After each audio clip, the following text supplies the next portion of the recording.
I welcome the progress in talks between Ukraine and the United States. We must now redouble our efforts to get a lasting, secure peace. Mr. Speaker, on Saturday, I'll convene international leaders to discuss how we can make further progress. Can I also pay tribute to the bravery and dedication of all those responding to the ship collision off the East Yorkshire coast? Our thoughts, and I'm sure of the whole House, are with the family of the crew member who is sadly presumed dead.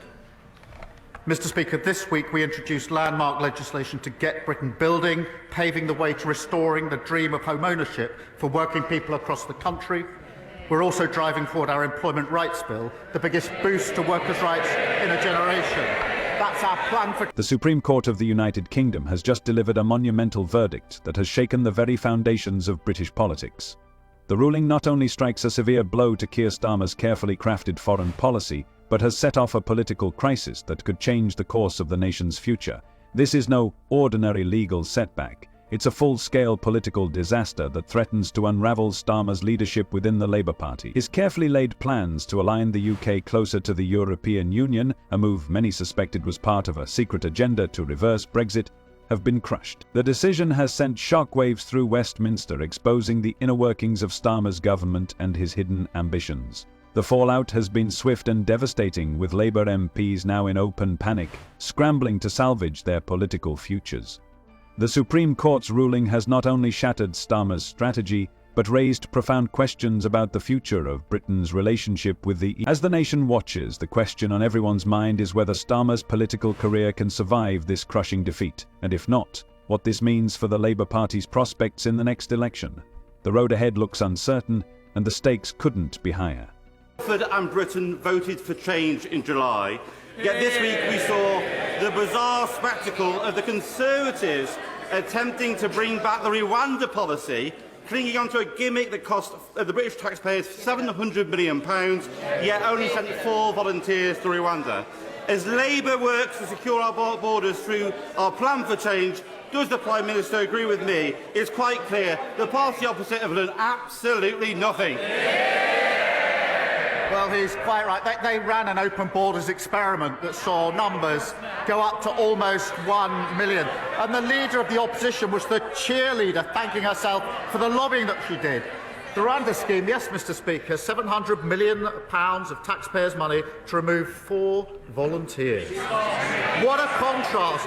We've got the flights off, 19,000 people removed who shouldn't be here. As with the NHS, with prisons, the economy, everything else. The Supreme Court's ruling has sent a clear and unmistakable message, declaring Keir Starmer's attempts to realign the UK with the European Union as unconstitutional.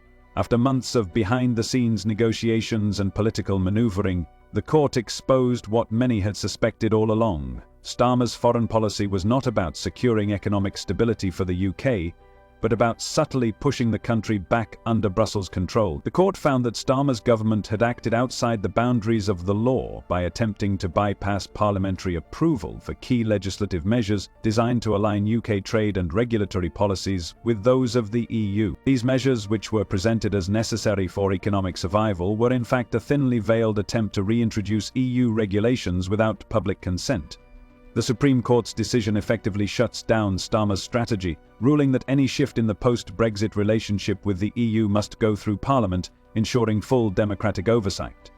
This legal defeat has exposed the fragility of Starmer's political calculations, leaving him and his party reeling from the blow. His political capital, once built on his reputation as a legal expert, has now been shattered, and with it his credibility as a leader capable of guiding the nation through turbulent times. Look, I was talking to you, Aaron, earlier, and I was saying that basically he is dismantling NATO with his coalition of the willing. And this is what Vladimir Putin wanted all along. So inadvertently, Keir Starmer is dismantling the very thing that Vladimir Putin is afraid of. Well, they'll still talk about NATO, but what they mean, of course, is Europe plus Canada, and everybody knows that NATO is fundamentally the United States, bottom lining it in terms of personnel, in terms of know-how, equipment, etc., resources. So you're right on that one. And in terms of the role Keir Starmer's playing, is he a variable? Let's be honest. There are 2 variables in this situation. One is in Washington, one is in Moscow. Then you can say to some extent, of course, the Ukrainians have a role to play as well. But the Europeans are onlookers. And I think If you're Poland, if you're Lithuania, you're, I think, justifiably worried about what happens next. And of course, people like Macron, Starmer have to make noises to reassure them. But fundamentally, the Europeans can't do much here. And I'll finish with this. The ruling from the Supreme Court has sent the Labour Party into absolute turmoil. What was once a carefully orchestrated plan for closer ties with the European Union has now collapsed, leaving Keir Starmer's leadership hanging by a thread. Inside Labour, panic has set in. Senior MPs who once stood firmly behind Starmer are now openly questioning his judgment and the very future of his political career. The party, already divided over the issue of Brexit, is now experiencing deep fractures, with factions emerging that blame Starmer for this catastrophic failure. Some see this as a fatal misstep, exposing his strategy as not only legally flawed but politically disastrous. The ruling has caused chaos at the highest levels of the party, with advisers scrambling to find a way out of this mess. Some argue for a complete policy reset, while others fear that any attempt to backtrack will be seen as a sign of weakness. What was once a united front has now turned into a battlefield with Labour's future uncertain. As the party fractures under the weight of this crisis, the question remains, can Starmer survive this blow? Or is this the beginning of the end for his leadership? You still have Keir Starmer saying that NATO peacekeepers can go into Ukraine, British-French personnel. That has been overtly described by Russian diplomats, politicians, as an army of occupation. It is absolutely not going to fly if you want any kind of peace treaty. And the fact that Starmer is still saying this reveals one of two things. Either he knows he's talking rubbish and it's purely just to make himself look puffed up, or he's completely delusional about the situation, and I don't know which one is worse. The political fallout from the Supreme Court's decision has been swift and unforgiving. Keir Starmer's opponents, both in the Conservative Party and Reform UK, have seized the opportunity to launch a full-scale attack, capitalising on this legal defeat to further tarnish his already shaky reputation. The ruling has given them the perfect ammunition to accuse Starmer of trying to deceive the British public with his covert plans to bring the UK back into alignment with the European Union. Conservatives have been quick to paint him as a betrayer of the Brexit vote, a leader who promised to respect the will of the people but secretly sought to undo it. The narrative they are pushing is clear. Starmer is a man who cannot be trusted, someone willing to play political games behind closed doors rather than honour the democratic choices of the British people. This attack has only gained momentum in the media, where headlines have relentlessly questioned Starmer's integrity and his ability to lead. With the general election looming, the opposition now has a powerful weapon to shift the public debate, turning the focus away from Labour's policies and onto Starmer's legal and political blunders. As the attacks intensify, Starmer's position grows increasingly precarious. Seems like he's cock of the north, doesn't he? And I'm afraid tomorrow will be a feather duster. Do you really think Putin's going to be sitting there watching him speak? He might as well speak to a bollard. Putin's not scared. He's not listening. Telling him to come to the table, he has to come to the table. I think it's just going to get Putin's back up. I mean, he's got no leadership skills. He can't even stop a dinghy at the minute.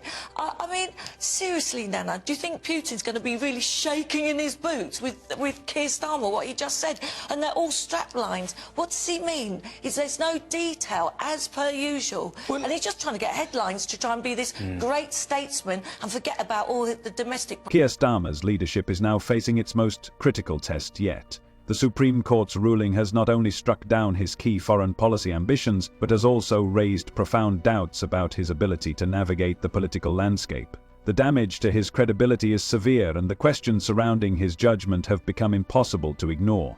The Labour Party is in chaos, with senior members privately acknowledging the possibility that his leadership may be unsalvageable. While some have called for an immediate shift in policy to distance themselves from his EU alignment strategy, others fear that abandoning the plan would be an admission of guilt, a confirmation of what critics have long suspected.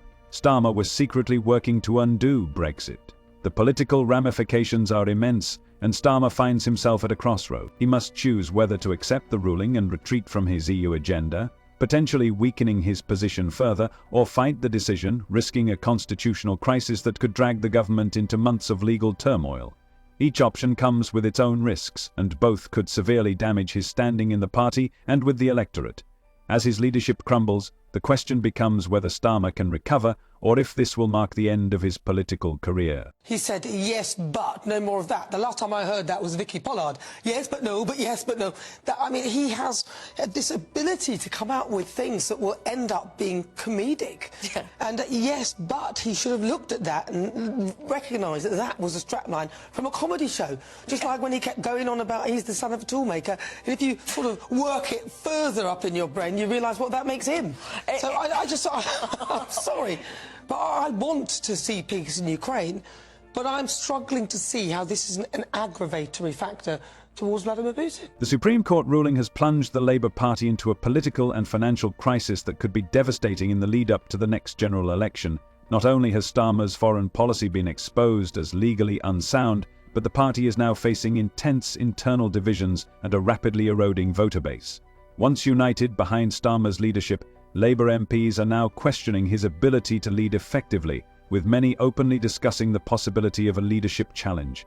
The crisis is made even more perilous by the growing concern among Labour's financial backers, including major trade unions and key business donors, who are beginning to question whether their support for the party is still well placed. With the threat of a potential election loss looming, the party's funding and resources are now at risk, further crippling Labour's campaign efforts. At the same time, the public's faith in Starmer is rapidly diminishing, particularly among the working-class voters who were once his stronghold. The very voters who believed he was the safe, competent alternative to the Conservative leadership now see him as a leader who has failed to live up to his promises. If Labour cannot resolve its internal chaos and regain trust, it risks becoming a shadow of its former self, unable to mount a successful challenge in the upcoming election. See you again